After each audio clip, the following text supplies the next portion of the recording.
Congo Avenir. Mboka ya Bakongo.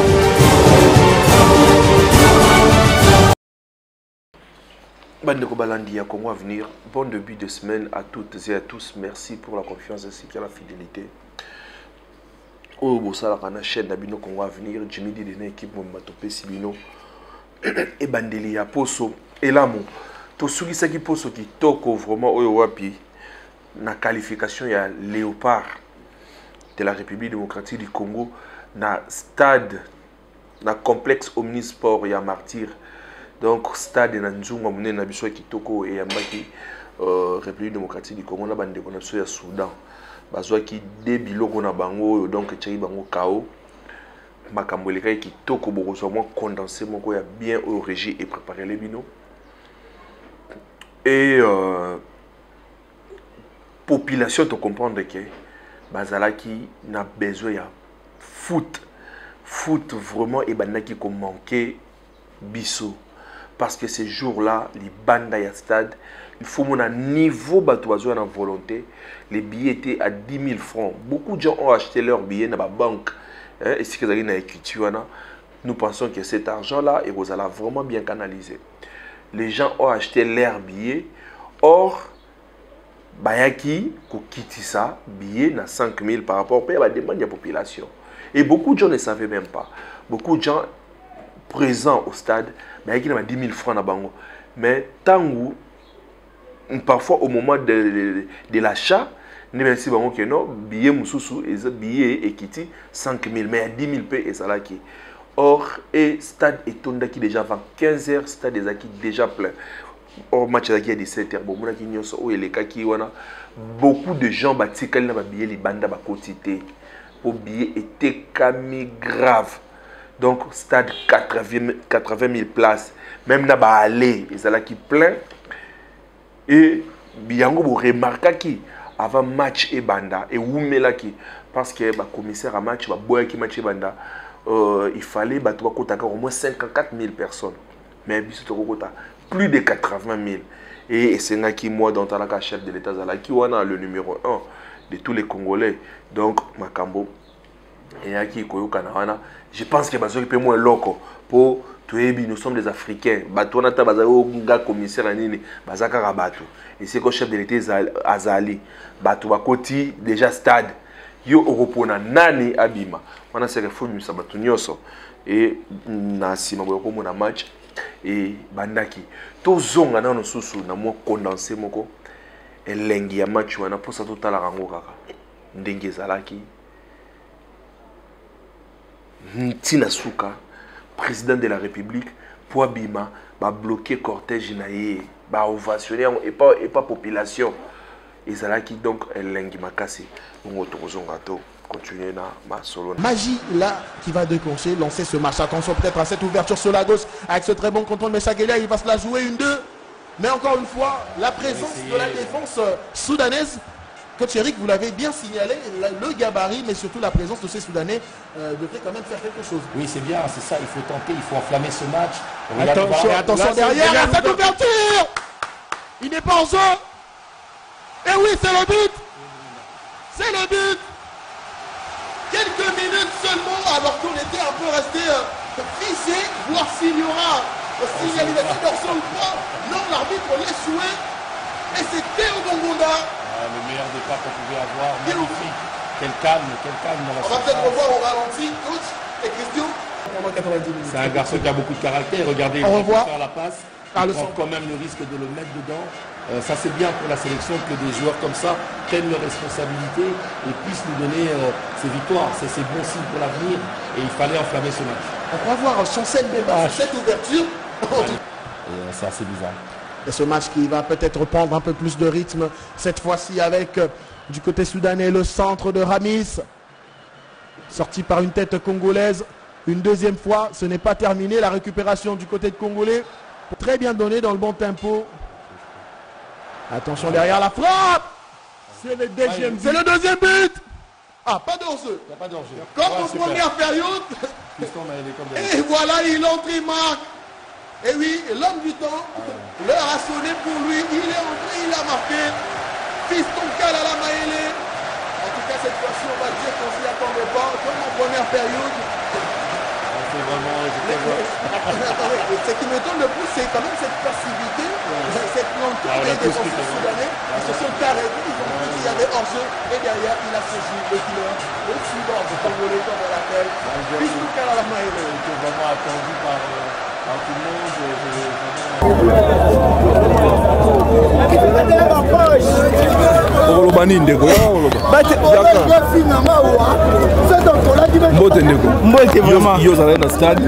RDC qualifié. Message bon, message d'abord, RDC Douando, c'est la rabo. Douando, c'est depuis Kala. Vraiment, on est vraiment content parce que la RDC nous a vraiment donné la joie aux dernières minutes. Et puis, on encourage nos gars d'aller juste en avant. Parce qu'on est sûr qu'on va remporter la victoire. Et puis, on va ramener les cannes ici au Congo. Maman Denise Isou, dans le stade. Ce qui n'a pas de victoire, c'est que l'organisation est chef de l'État, papa, et ça bien.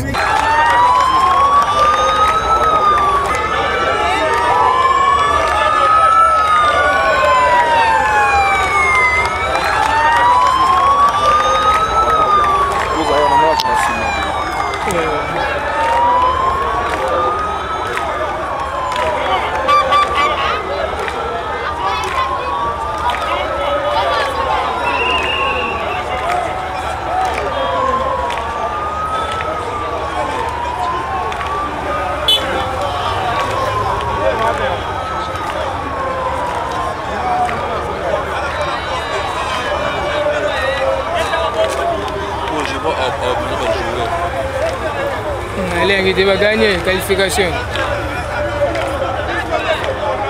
Et puis ça va jouer à Benoît Bimene.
ezalaki vraiment kitoko oyo wapi kitoko na elengi ya kozala jour wana na stade Congo Avenir toujours présent bomonaki yango ndenge tosalaki bino musala na nsima wana le président de la République ayaki kotalisa na ba congolais nyonso na ba joueur na ba athlète na biso ya Léopard surprise o abombelaki bango ya prime présidentielle. Les gars. Bon, je crois que vous savez qu'il y avait un arrangement, un tableau qui était dressé pour vos primes, n'est-ce pas? En cas de qualification. Moi, je vous dis, en plus de ces primes-là, il y aura encore une prime présidentielle.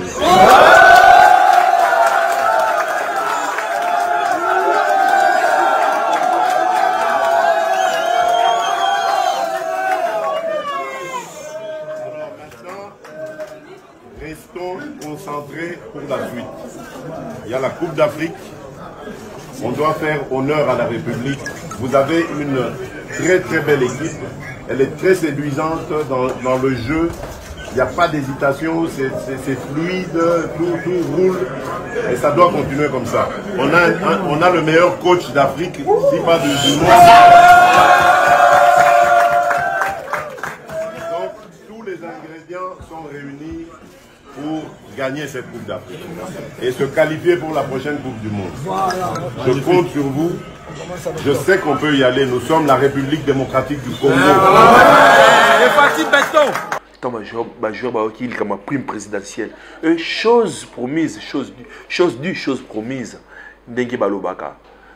Lobby dimanche, président de la République, Ayambaki, joueur et Léopard, Nyos, donc staff Mobimba, commandant la ministre sport, Tina Moutasuka et Léopard, Ayambaki Bango Kuna, a palais présidentiel dans la cité Union africaine, au Balexaki journée qui toko, a félicité Bango, a payé coup de chapeau na Sébastien de Sabre parce qu'il y a Boebi to banda qui vraiment journaux mabé mais boyo kana s'examiner le romo balobi qui est tweet mozo tambola qui l'autre là le pauvre nani Hector Cooper à Sengio aya ko continuer parce que yimta banda nini abane masolo na wana zaka mo ba tweet mo ezo tambola na les réseaux sociaux pour que c'est que ça bateau. Mais le chef de l'État a rendu hommage naba congolais nio so ba sepela qui donc ba passer que journée mo ki toko ko seka ko lia wapi et ba zui ba enveloppe na bango faut mona tout le monde a zui enveloppe na et loko biso to sepela na Sébastien de Sabre coach azolandela makambo ba athlète ba système ningi zala ki ke match à Léopard. Il faut mbongo ekende na maboko ya mutu. Mbongo ekende na maboko ya mutu. Ndebo ndongo na système à 10%, système ya okataka ba joueur ba mbongo. Et ndenge ekozaka ba problème awa na nini awa na éliminatoire ya mondial tant on obeta ba qualification ya mondial. Et puis ça kana pourquoi parce que ba joueur na biso mbongo na bango e banda okende na maboko. Yango no mona ba kondimusu do bazo kata mbongo musu neza na do le fait que za na mo pour tangiza te ba billet mususu na kati bazo soutirer yango na balias et Sébastien de Sabre azo bandaka na ko landela esika ba athlète bazo lala comment bazo lala donc équipe na yemo bimbana équipe ya ba coach bazo landela vraiment ba détail nyos ba joueur bazo lia ndenge bazo vivre ndenge est-ce que condition ko la les bien mbongo ya joueur mutazo simba yango te mbongo ya joueur bazo virer yango directement na compte bancaire na ye directement na compte bancaire et ça que muta simba pour que comme ono ngamna salaki ke ba coach sayo pesa nga 10% makambo wana ezate et botala nini o ezalaki ambiance entre chef de l'État na ba Léopard nyonso na palais présidentiel kuna na cité ya Union africaine. Une qualification avec manière, c'est ce que le ferry congolais du ballon rond attendait et c'est fait. 2 buts de Théo Bongonda et Fiston Maïlé ont mis en liesse la RD Congo dans son ensemble et en particulier les présidents de la République qui a daigné convier les léopards de la RD Congo victorieux devant les crocodiles du Nil du Soudan et qualifiés à la prochaine édition de la Coupe d'Afrique des Nations Côte d'Ivoire 2024. C'est dimanche 10 septembre à la période présidentielle à l'enceinte de l'Union africaine. Ce 20e ticket africain est un motif de fierté pour le premier citoyen de la République et le plus averti. Quelqu'un a eu l'idée d'aller dénicher l'oiseau rare, Sébastien de Sabre, ce coach qui ne cesse vraiment pas de m'étonner et qui en une année, on va dire, a fait de vous une équipe qui, à mon avis, va encore surprendre. Je suis très fier de vous et au nom de toute la République, du peuple congolais, j'aimerais vraiment vous féliciter.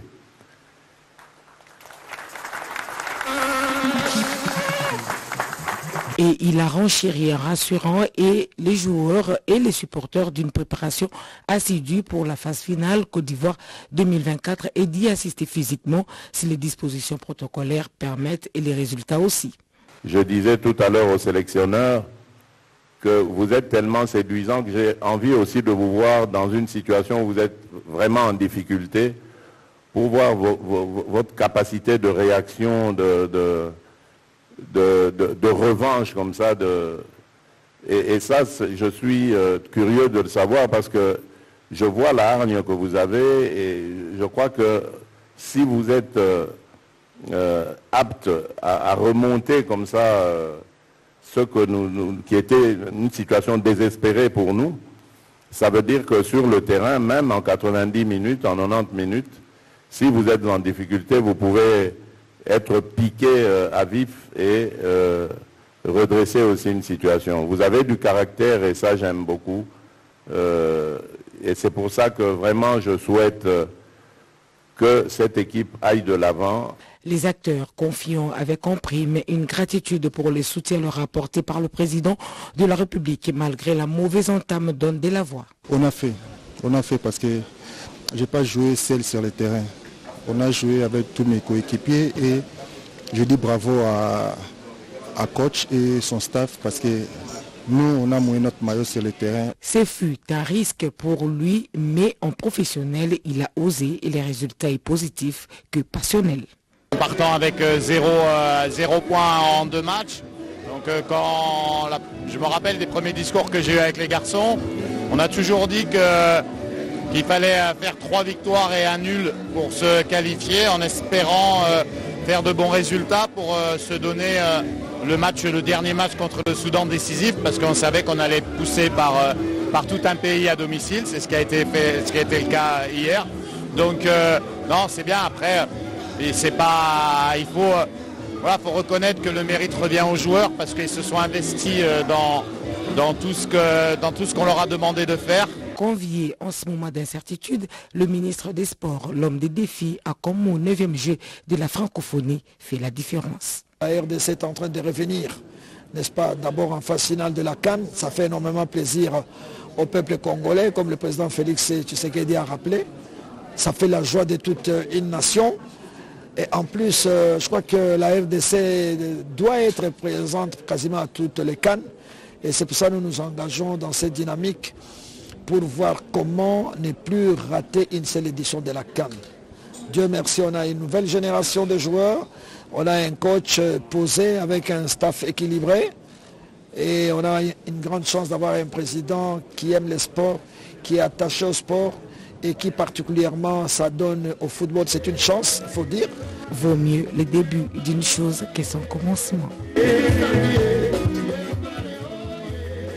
Nasima wana bomoni ndenge nini ezalaki message ya chef de l'État, message ya coach, ya capitaine de l'équipe, boyoki Chancel Mbemba, ya ministre à sport. Donc eloko ya kobakisa ezate le président de la République Félix Antoine Tshisekedi Tshilombo alobi yango ke ako soutenir bango, ako appuyer bango. Biso tozo sepelana façon ya emoniseli ya Félix Tshisekedi mbisi ya polaka na mutu mais biso bandi ete mutu ya mbisi oyo eza malamu parce que le président de la République s'implique personnellement na makambo nyonso et bozomona ngo eza ko kende kitoko. Donc le fait qu'il est là azolandela détail nyonso moko yango ba réclamation ezate parce que toyebi la façon dont les choses se passaient na mboka na biso mais to bandi ete petit à petit makambo eza ko kende bien. Le Congo est en train de changer et le balango maître Gims ba o bazana miso ko mona te nde baloba ba biloba loba et na moment tozoloba ba léopard nyonso baza na Afrique du Sud donc ba ko s'envoler le matin beaucoup mais na Afrique du Sud ils vont s'entraîner la nuit parce que on a un match amical demain. Bourgogne on a qu'on va venir vers 16h de Bourgogne nulle part match amical international parce que tu veux que la journée FIFA et contacta ba match et contacta et ça très important.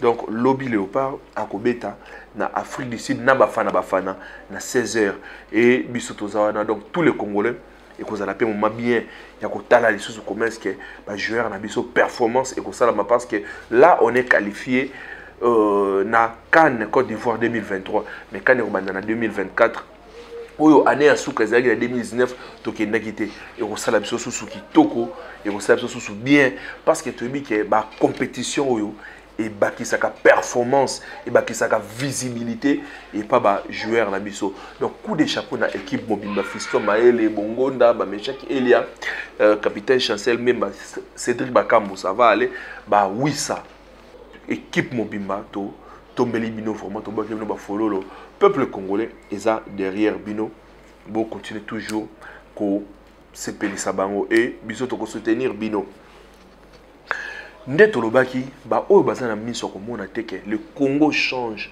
le Congo eza ko bonga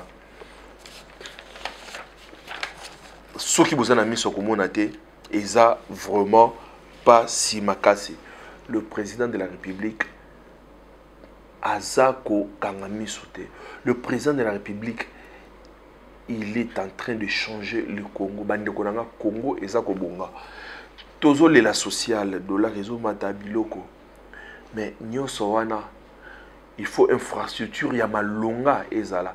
Na ba province na toza na biloko. Bandeko bazana Goma baebi. Bandeko o bazana na Buta baebi.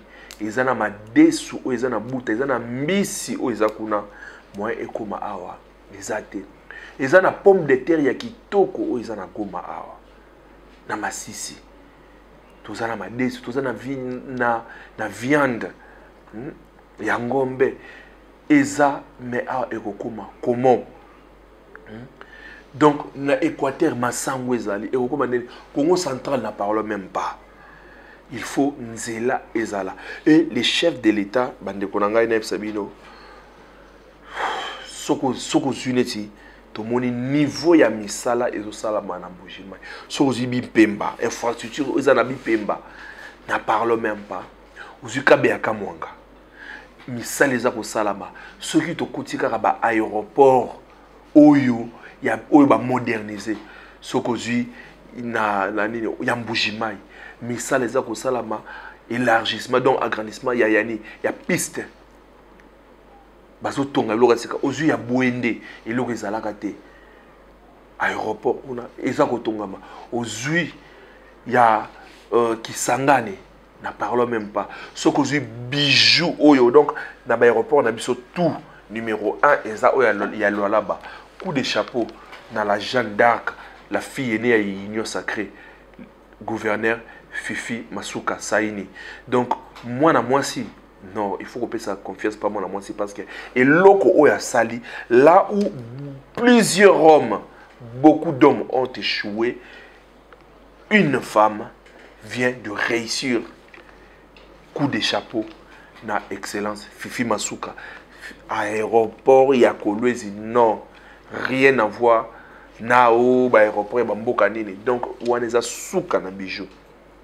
Soko Zubanzela, infrastructure n'est tout le monde. Ah, na kini n'en parle même pas. Et comme donc, Tolembi ya Koloba. Tolembi ya Koloba. Banzela Nzola na Oyo. Donc, Kabila Basala Eka, ceux qui 2 km, Batiki na Bango, Yé Azo Swango, na Makobanda Malue Kawana, Ti UPN. Bozu ba veni masikita. Bozu donc na ebisu niveau d'infrastructure au salama.